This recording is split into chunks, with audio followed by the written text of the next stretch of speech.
Welcome to my channel.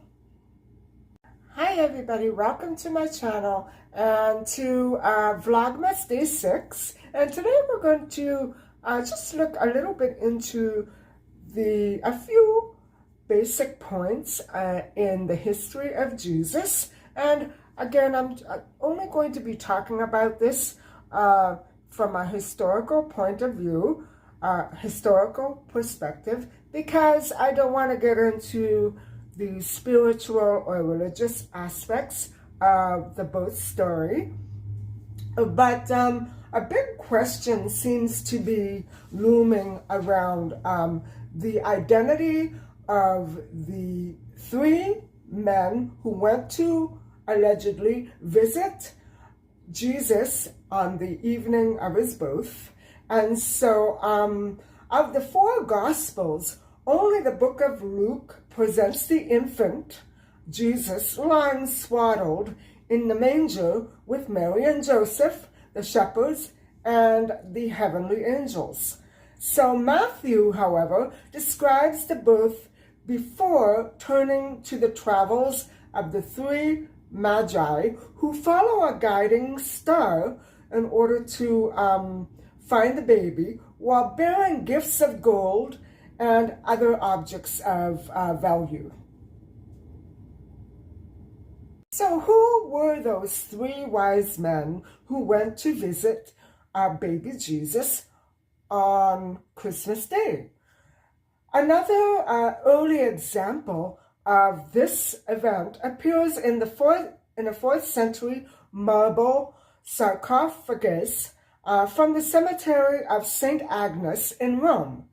And in this depiction, there are three camels that join the Magi who navigate by the light of the star above Mary and Jesus.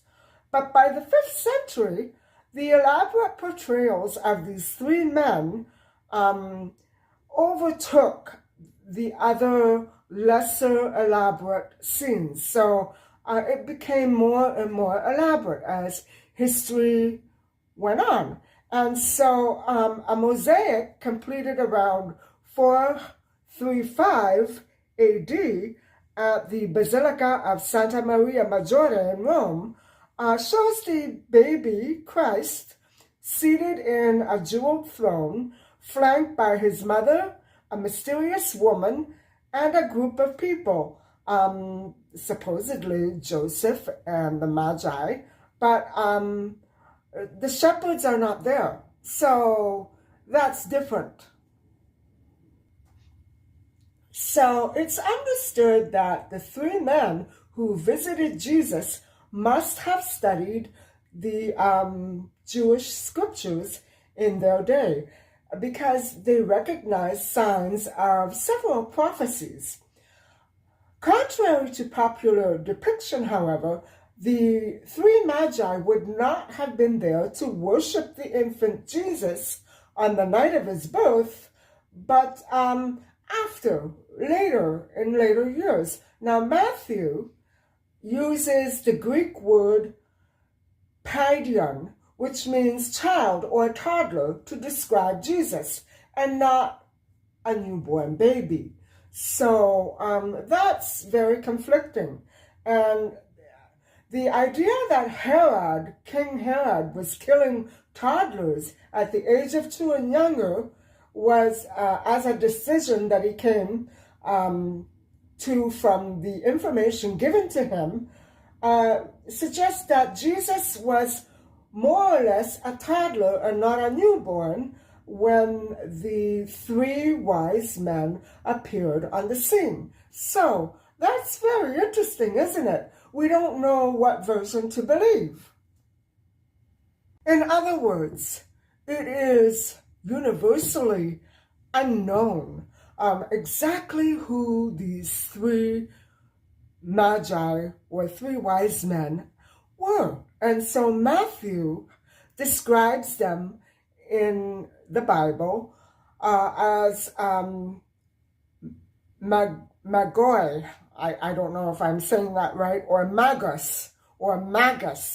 And the Greek dictionary defines a magus as a name given by the Babylonians and the Persians and others to wise men, teachers, priests, physicians, astrologers, seers, interpreters of dreams, and soothsayers, etc., etc. So that encompasses a whole broad range of different types of people.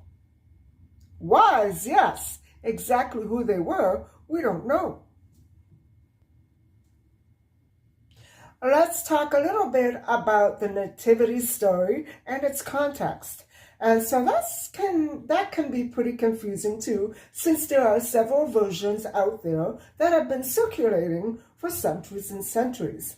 Now, it's alleged that Caesar Augustus decreed that the whole Roman Empire should be taxed, and everyone in it had to return to the place of their own birth.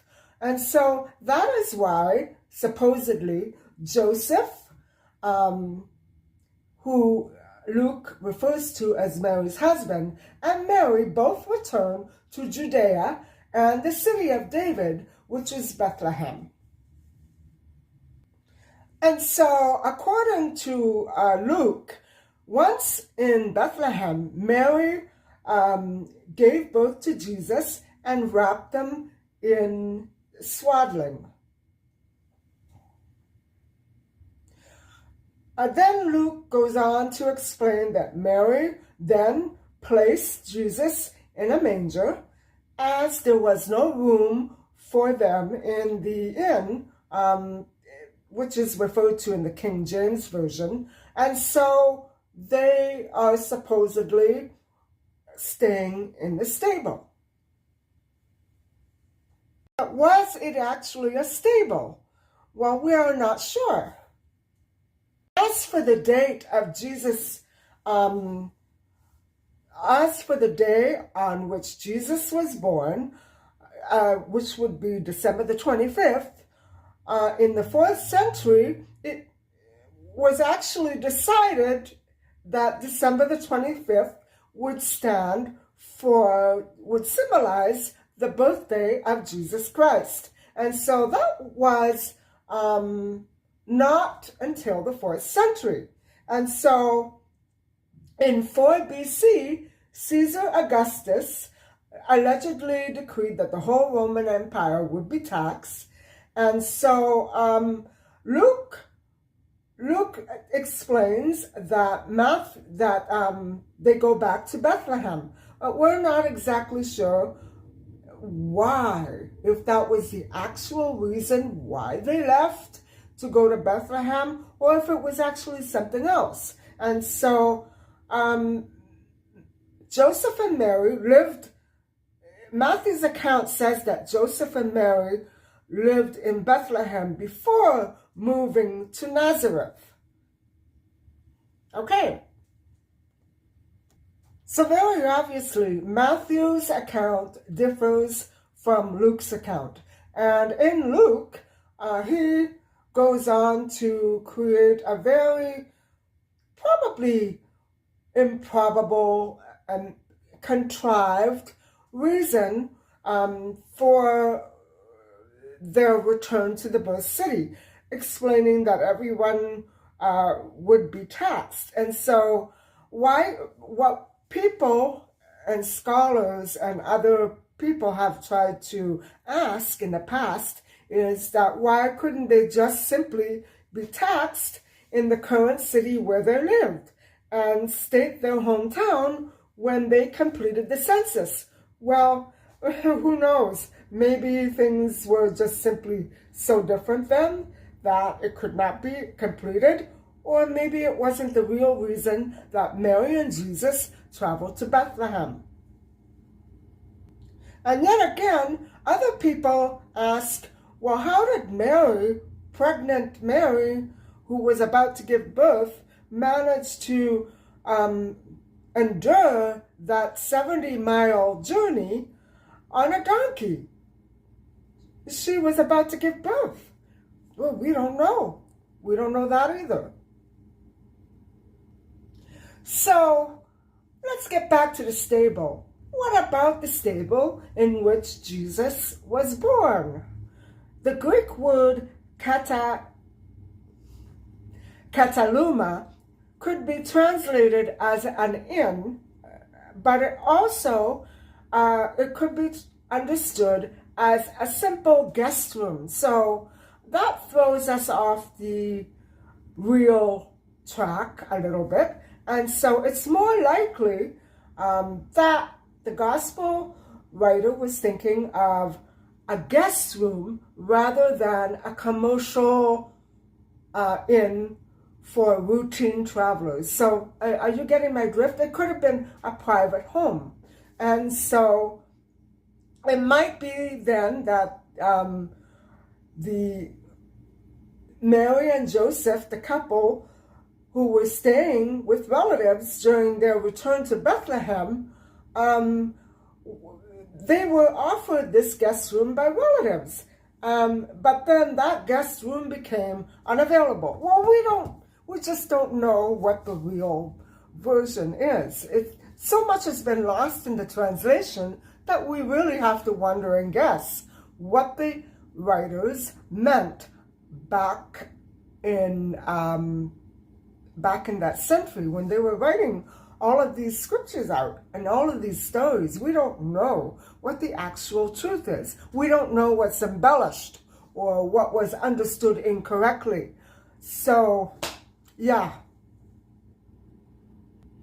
And get this, larger homes back then often had a manger in the room right inside the house where animals were kept. And this was actually right inside the house. Can you imagine that? I'm trying to.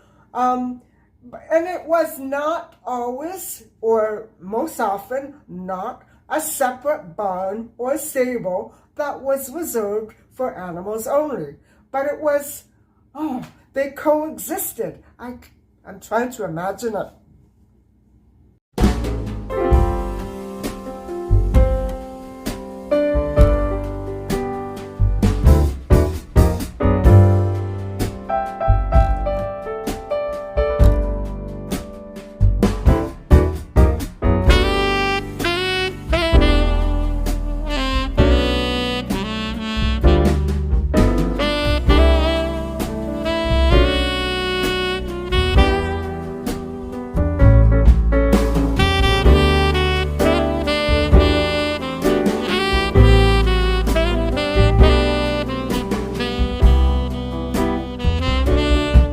And so even though there is no documented historical fact or evidence, rather, that Caesar Augustus's tax reform actually existed, we don't know what exactly went on there.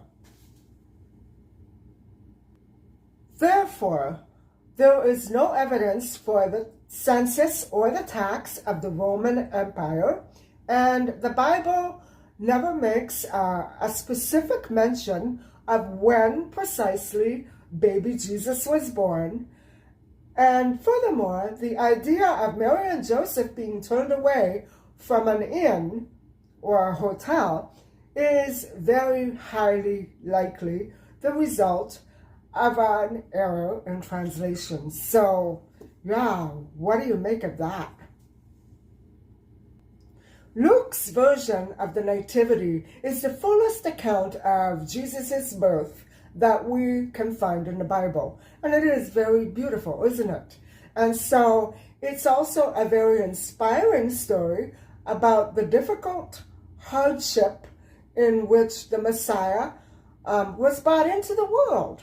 So this is the most likely reason why it's so universally focused on.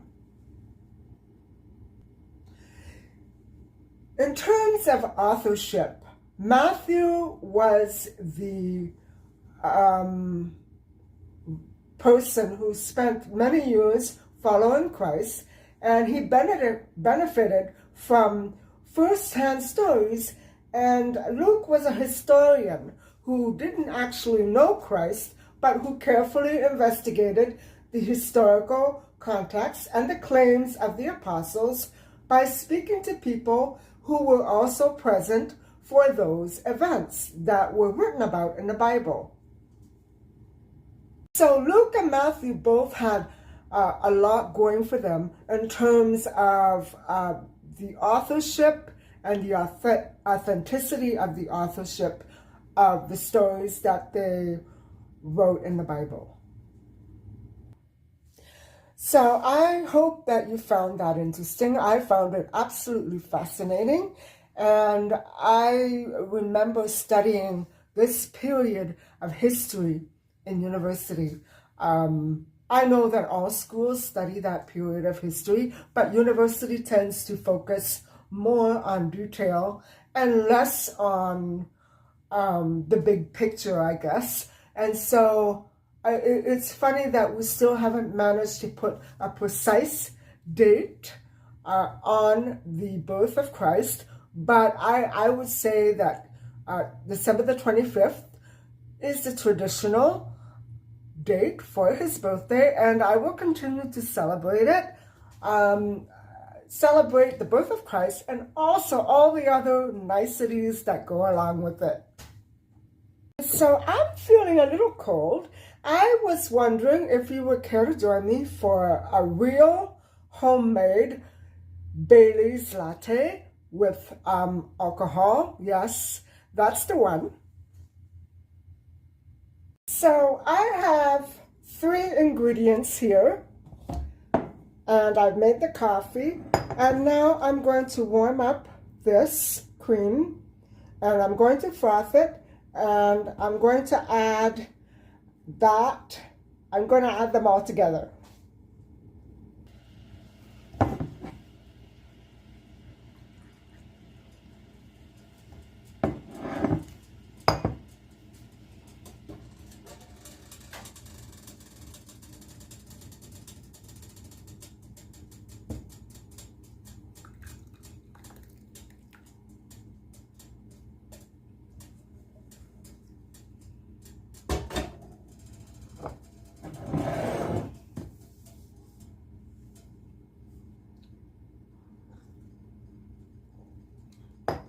I really like that.